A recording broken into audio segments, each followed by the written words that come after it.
afternoon, good evening, everyone, and welcome back to Community Talk. Happy belated Republic Day. Long time no see.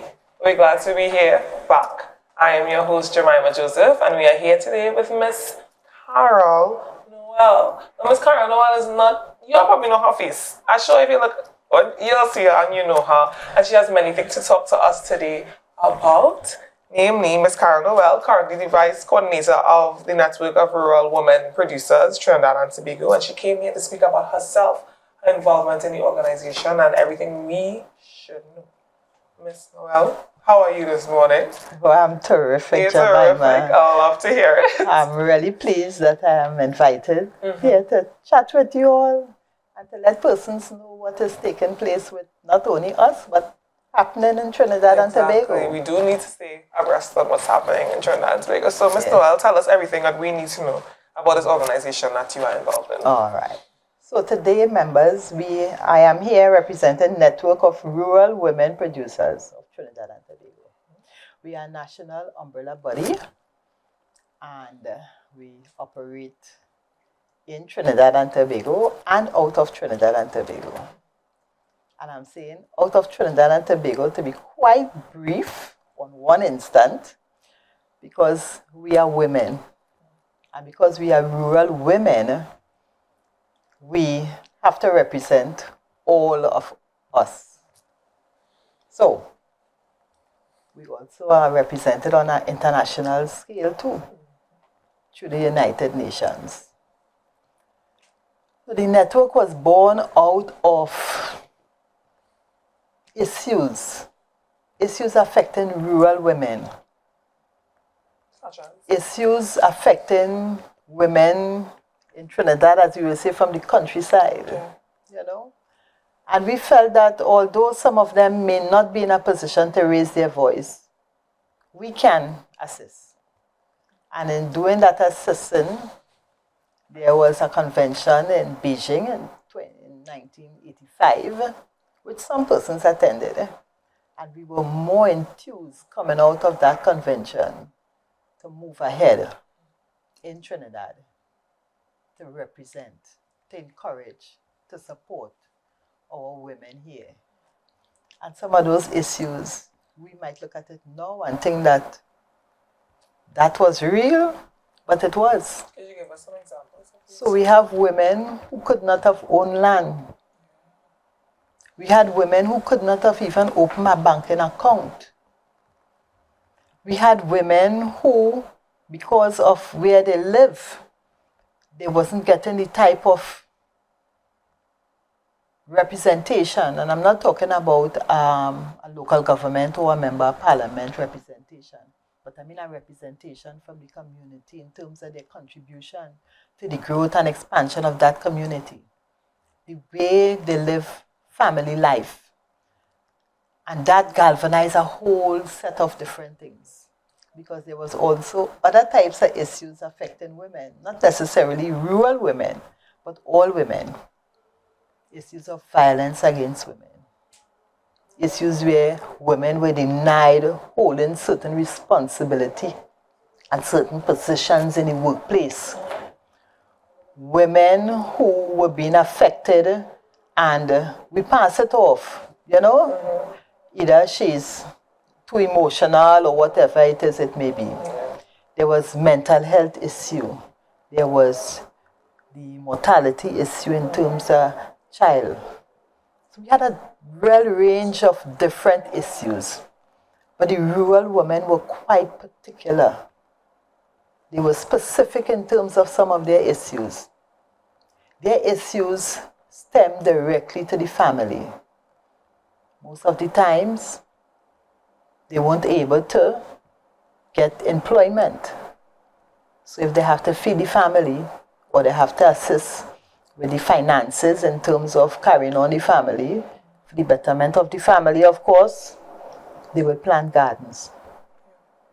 And the gardening will be if one neighbor plant tomato and okra, and next one plant pumpkin and pigeon peas, so you will have an exchange and a bartering in terms of things, you know, so that they will continue to support their family, they will continue to live, and even in those environments where they're doing the exchange or they, you know. So you go and you pick your pumpkin and thing and you cut the pumpkin and you ask one of your daughters, go down the road by Tanty so and leave this piece of pumpkin and what is what.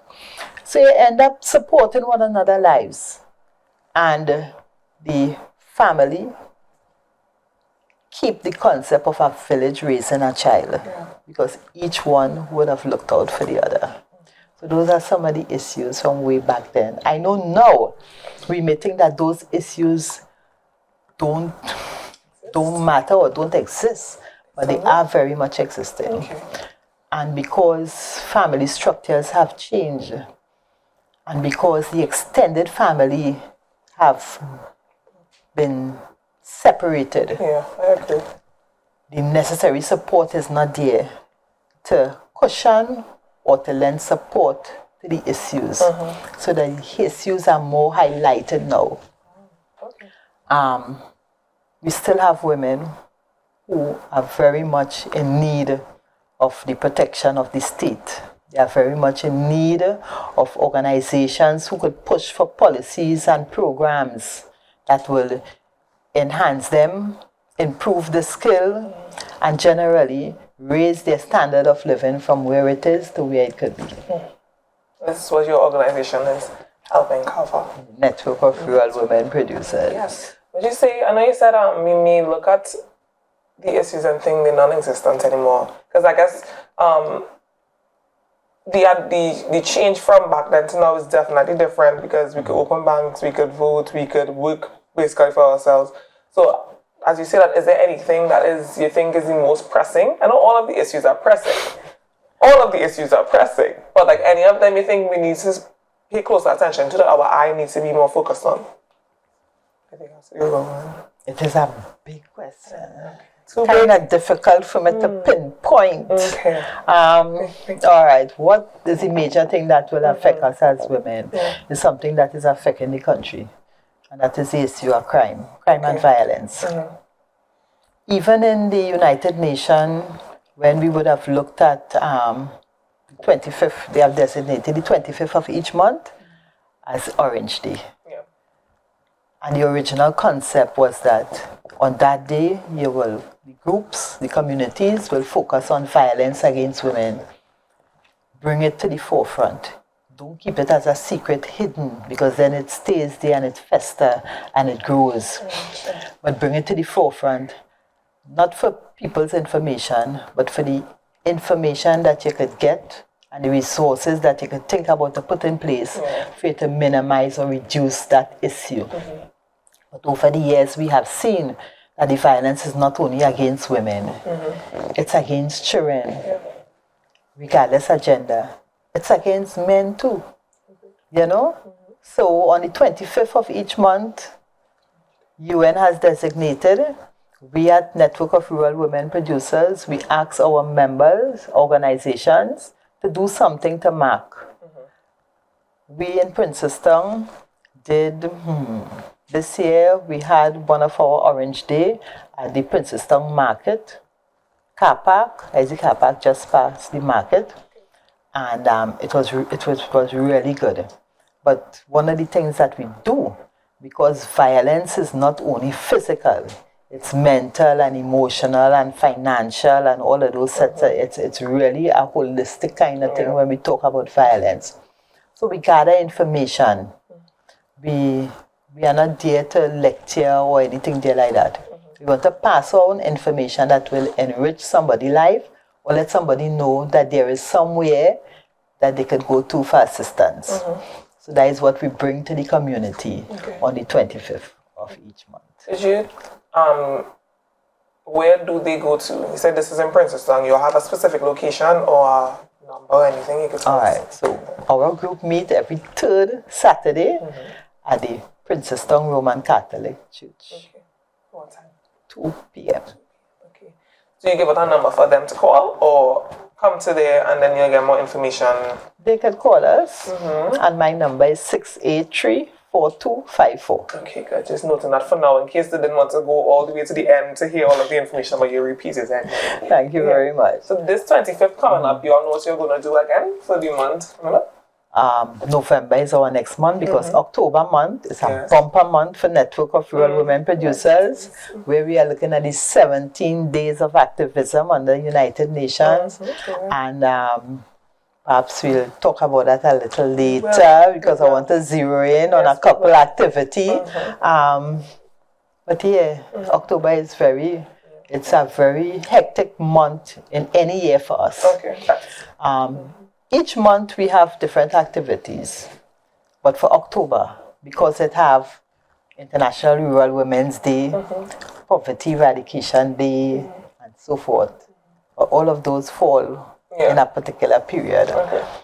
So we would be having our Orange Day on the 25th of November at the St. Stephen's Secondary School. And that is during the school lunchtime period. Oh, wow. So we already put that in place. We try to move about, but that is our group in Princeton, which is New Horizon Community Group. So is it that you go different locations to target a specific group? So you said it's in St. Stephen, so that when you're trying to aim towards the children all this time?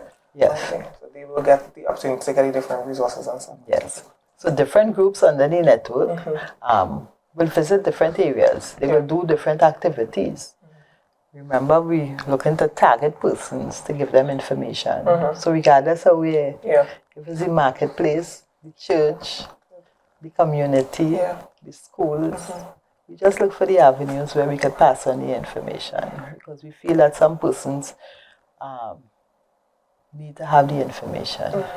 They need to be informed so that they can make a different choice or a different decision. Okay. And I saw that in your bio you mentioned you're a mother. Yes, I am. Do you think a mother of how many children? I feel like, how old are you now? I made one beautiful daughter. Yeah.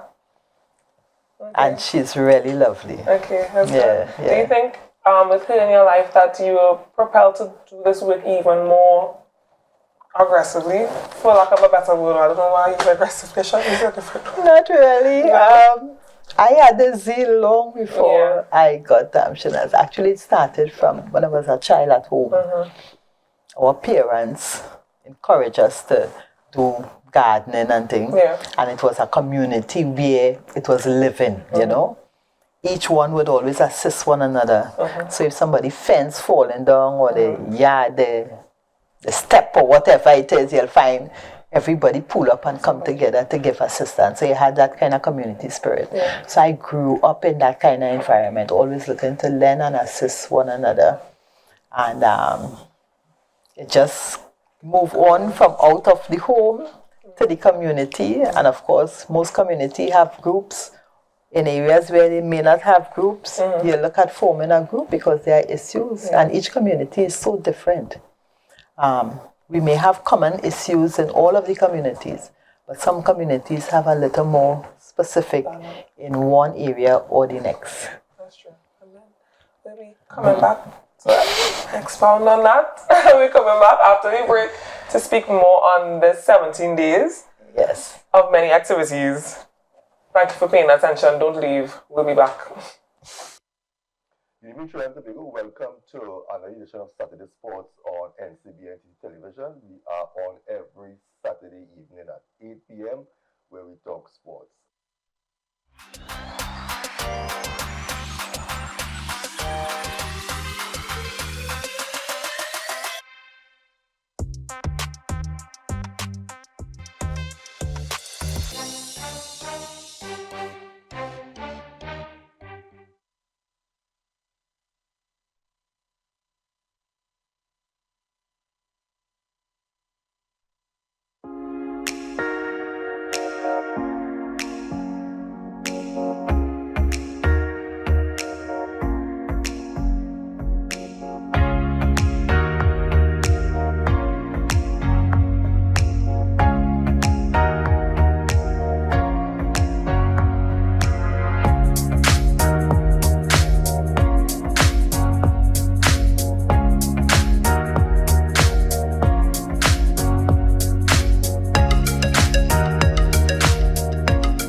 Tobago Heritage, every Wednesday at 8 p.m. on NCBNTT Television Network.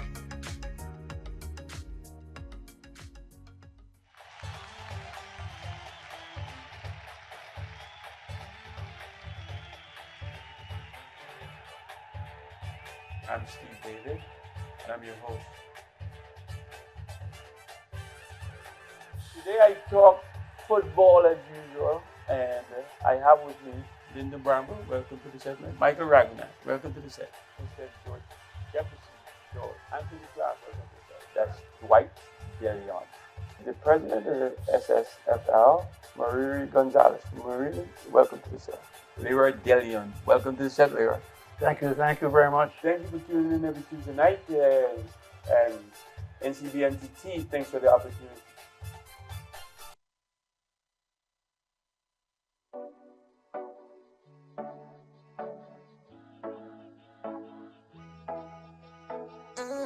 Hi, I am Nigel. Quote Me Today is your daily motivational segment to start your day right. Join me Monday to Friday, 9 a.m. right here on NCBN. Remember, wake up with a smile. Today is your day. That's why when we festin', we just spend time when we jamming, we just jam down when we drinking, man is strong from hey, pop a bottle right now when we festin', we just spend time when we jamming, we just jam down when we drinking, man is strong from hey, pop a bottle, push up your hand.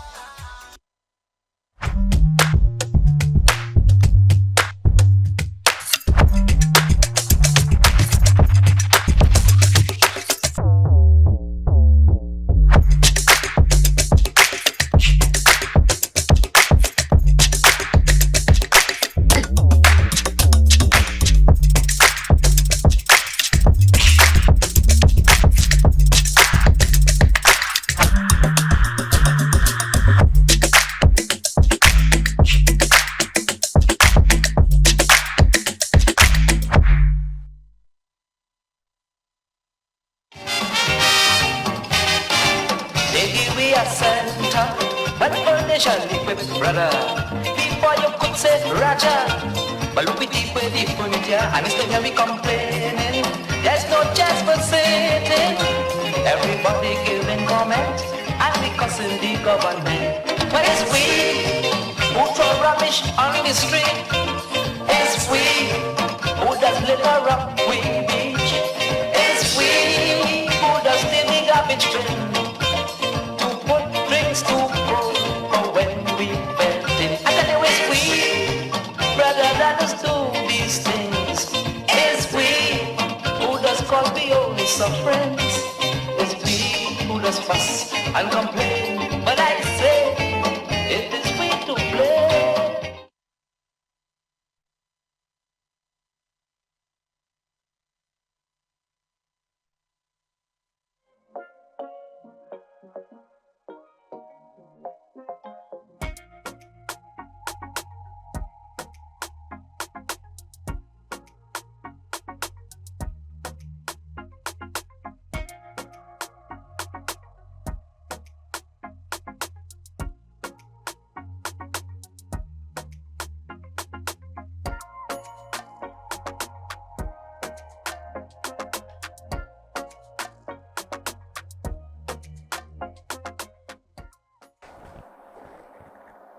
Hi everyone, welcome back to Community Talk. I am still Jemima Joseph, and we are still here with Miss Carol Noel, who is not afraid to give a helping hand.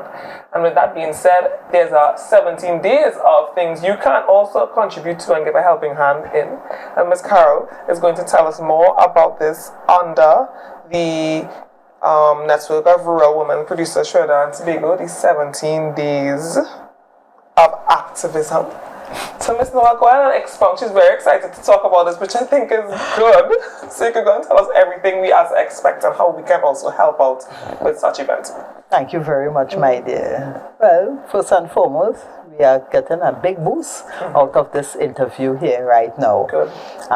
We always look at local content in terms of when we have activities or when we are planning anything. The local content is always so important that we recognize and give support to. October month. It's an exciting month for You're us. saying this is a busy month too. It's really exciting. So, Network of Rural Women Producers, or as we just say, Network NRWPTT, has been engaging in a number of activities that the United Nations has. And that is where we give our impetus and our focus to on an international scale. So many things that the United Nations stands for and programs that they try and introduce and thing goes down to all of us, and we all benefit from it. If we even look at during the COVID period, you know, where the World Health Organization would have given Trinidad and Tobago assistance and so forth. But in October, it's our month. It's our month because we represent rural women. And one of those days is Rural Women Day, International Rural Women's Day. So there's 17 days of activism. And those 17 days span between the 1st and the 17th of the month. And just to let you know, you don't mind if I read it to you? Not at all. So on day 1, we have the launch of the 17 days of activism, where we will be planting seeds and more specifically 30 fruit trees in recognition of the 30th anniversary. We're talking about food. So those activity, we have to look at it very carefully. If we don't plant a seed, we wouldn't get something to grow. So we start in that, and that is in the Whiteland area. Bumper time. The 3rd, we get into the UN Decade of Family Farming. We're almost smack in the middle of it. It started in 2019. And that day is more exciting for me again. Because we at New Horizon Community Group, which is the group in Princestown, we would be having our event at One Family Farm in Laloon, Moruga. And it's a family farm. And because it is within the decade of family farming as designated by UN, we felt that we had to showcase that particular member. It's a family farm where they do a whole host of different things. That farm has been in existence for several years now, and they continue to grow. Not only planting seeds and growing vegetables and other types of food, but they also have byproducts. So you will have Giselle Delights, who does a lovely tamarind sauce. It's really nice. It has some with anchor in it, some with oat, some with pepper, some, you know? So you get a nice complement, and it's something that you could either use on its own or with a meal. Family farming. Family farming is so important to us.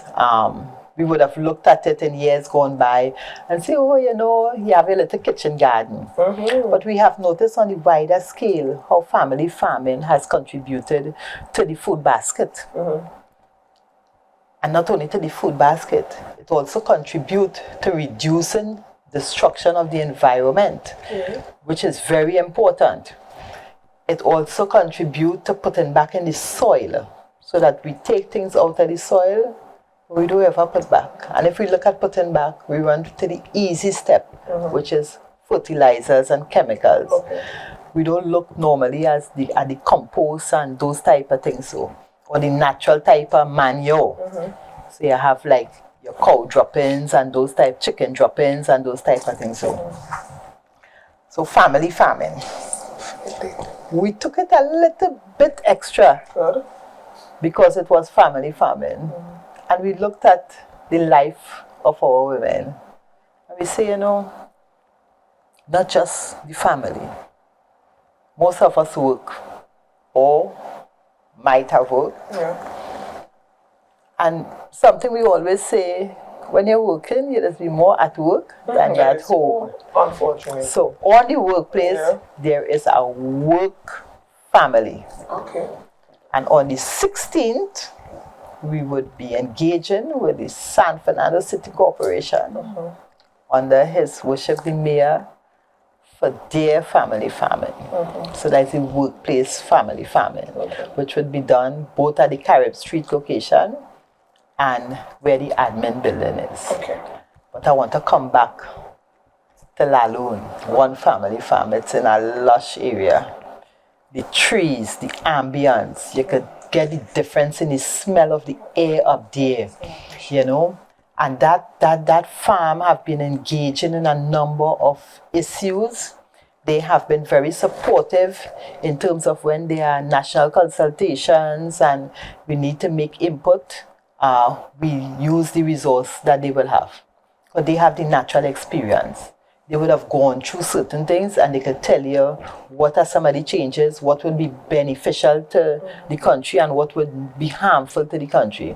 And we always have to look at that when we are driving to get legislation or to look at policies and programs. So one family farm, and that's a nice name, eh? Later on, we will have a follow-up interview when we will explore how they came up with that name. Okay, please and thanks. All right? But Giselle is a lovely young lady. And I met her several years ago. And in chatting with her, we realized that we have a common interest. Yeah. But we end up meeting up in so many other different activities, all civil society, either organized by ministries, departments, or civil society of itself. And we met several times. And a day, while we were at one of the training sessions held by social service, we decided, why don't we form a group that our common interests could fall under one heading? And that we did. And when we were exploring for a name now, it was quite interesting. One of the children of one of the members said, you know, we always in this situation and always talking about issues that is affecting us. And yes, we come up with solutions and it might be temporary or it might be a bit more permanent depending on what is the course of action taken for you to resolve it. And there is a new horizon.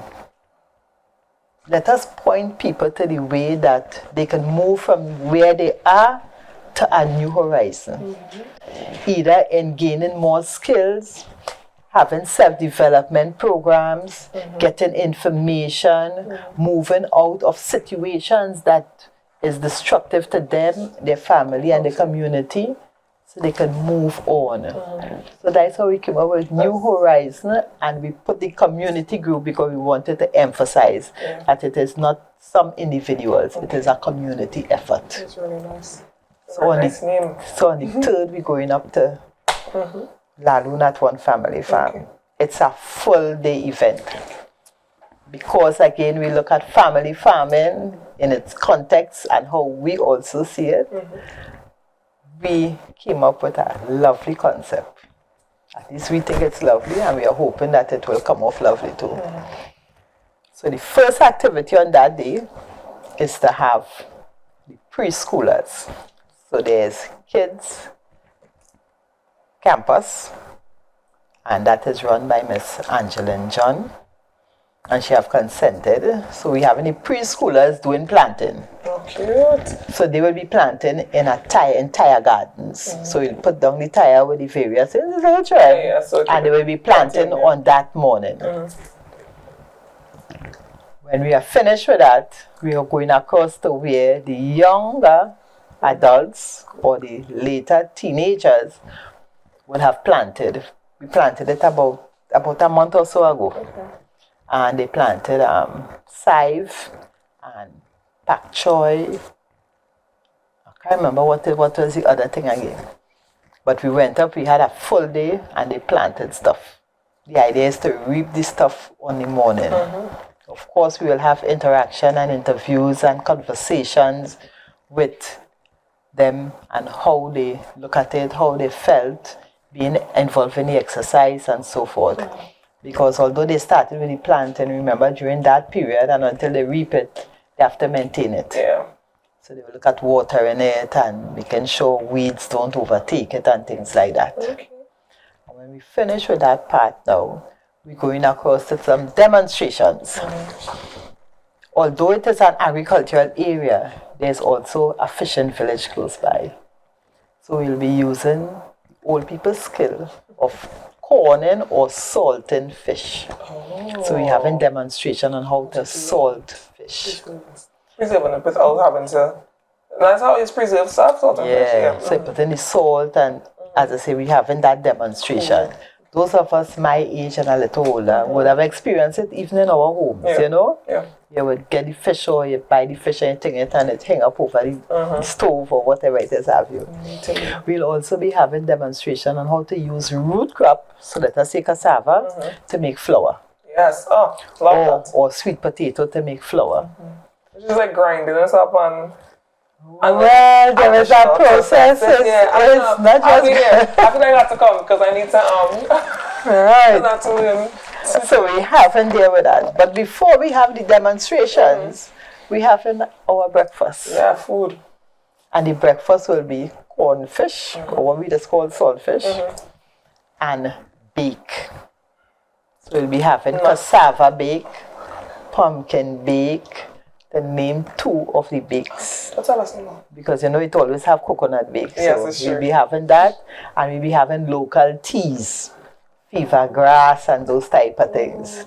So it is in the country, it's rural, and you're getting rural things. Okay. So we having breakfast, and then we go into the teenagers, the young people and them, and after that we'll be going to the more formal setting of having our little speeches, giving out our little tokens of appreciation and so forth and things. And of course, making sure that we have a lovely lunch, again, which is local. Nice. So we're having homegrown chicken, we'll have pigeon peas, we'll have provision prepared in different forms and fashion, and we'll have the famous hill rice. Moruga is famous for hill rice. It's a special rice, so you're not getting the amount like you will get in a plate because it's hill rice. It's expensive, right? Okay. But it's a small portion, so we have any hill rice. We'll have the local thing like Kalalu and thing too, So we'll have those types of things. So we're really looking forward there to that. Before you continue, we have like a minute again. Oh, thank you very much. I want to talk about the other days. So the 3rd, I spoke about the 3rd, and we had one family farm. On the 4th, we would be having Reshaping Culture to combat the virtual community liberation initiative. Then we having on the 7th and 11th. The 8th, we having the Ministry of Agriculture, Lands and Fishery. They will be dealing with insect, food for poultry and fish. On the 10th, we have Kariri, Food Safety Workshop. On the 11th, ODPM, Met Workshop. We know we're in the rainy season, so we will have things called, they're looking to call to action on external heat. Then we have Kariri Youth on the 14th, the 15th. We're planning a gala event. And a presentation of awards. The 15th is International Rural Women's Day. And every year we would recognize women. I myself was recognized many months ago. Recognize women, and we move around the country to make sure that we incorporate as much as possible. And the 16th, we have 2 events. The San Fernando City Corporation's Work Family and the UE Faculty of Agriculture have a secondary school competition going on, which will be closing off on that day. But we really need to know that it's some activity that is not a one-time activity. All of these things here are things that we try and do throughout the year in some form or fashion, but we pay special emphasis on the various days to bring it and to make the highlight visible to all and beneficial too. Definitely. It sounds extremely beneficial and educational, and I hope a lot of people hear about it and are able to come. Where are they able to get more information on this very specific 17 Days of Activism? All right. We have our webpage. In fact, we have all of the social things. Okay. What's the name of the... LinkedIn, the Facebook, everything. So it's NRWPTT. Okay. Network of Rural Women Producers, Trinidad and Tobago. I know I spoke a lot about in the One Family Farm, but this year we are also focusing on fisheries. Can't talk about agriculture alone, we have to look at fisheries. So we would be doing programs to encourage and to recognize some of our women who are involved in fisheries. Is there any last words you'd like to say to us before we close on? I do thank you very much for this opportunity. You're very welcome. And I would like to encourage the citizens of Trinidad and Tobago to get involved. Get involved in some community group. Or if there is not a community group in your area, form a community group. I'm sure that there are interests that would benefit you. Raise your voices. Get involved. We have such a wealth of treasure within each and every one of us. Just need to bring it to the forefront and see how we can make life better, make our community and our country better. Thank you very much. Raise your voices and get involved. Listen to Miss Carol Noel, okay? Thank you very much for being here with us on Community Talk. We hope to see you at the 17 Days of Activism. Yeah? Okay. And have a wonderful, wonderful evening, everyone. Bye-bye. Bye.